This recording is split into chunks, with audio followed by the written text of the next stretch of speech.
तर पुण्यातून राष्ट्रवादी शरदचंद्र पवार पक्षाचे कार्यकर्ते सुद्धा रवाना झालेत। निवडणूक आयोगाच्या विरोधात आज मुंबईत मोर्चा काढला जाणार आहे। प्रशांत दादा तुम आगे बढ़ो, हम तुम्हारे साथ हैं।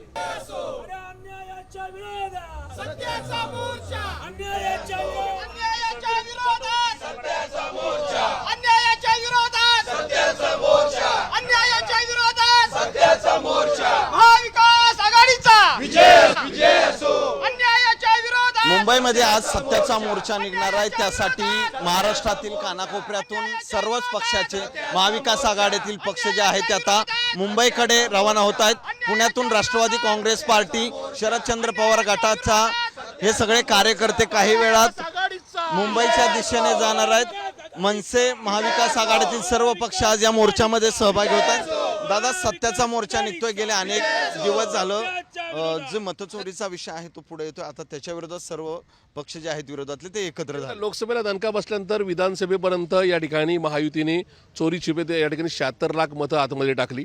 आता मागच्या 3-4 महिन्यामध्ये आम्हाला जे इनपुट्स मिळाले त्याप्रमाणे 45 मतं ही पाईपलाईनमध्ये जी बोगस या ठिकाणी ॲड होणार होती। मधल्या काळात 14 लाख झाली, 31 लाख पेंडिंग होती। पण जेव्हापासून मान्य पवारसाहेब असतील, मान्य राजसाहेब असतील, मान्य उद्धवसाहेब असतील, काँग्रेसचे तमाम नेते असतील, यांनी या ठिकाणी सातत्याने निवडणूक आयोगाला इशारा दिल्यानंतर राहुलजी गांधी यांची या ठिकाणी वोट चोरीची प्रेस कॉन्फरन्स झाल्यानंतर याच्यावर दबाव आल्यामुळे हे सगळी मतं थांबली आहेत, एक्स्ट्रा जी काही बोगस मतं टाकायची। त्याच्यामुळं आजचा मोर्चा हा राज्य निवडणूक आयोगाला आणि केंद्रीय निवडणूक आयोगाला शेवटचा इशारा देण्यासाठी आहे की तुम्ही हा सगळा खेळ थांबवा, मतदार यादी दुरुस्त करा, अन्यथा या ठिकाणी याचे गंभीर परिणाम मोजावे लागतील।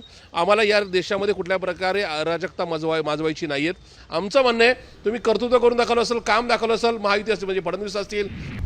आता isakal.com आहे देशातील नंबर 1 ची मराठी न्यूज वेबसाईट। प्रत्येक अपडेटसाठी isakal.com ला नक्की भेट द्या।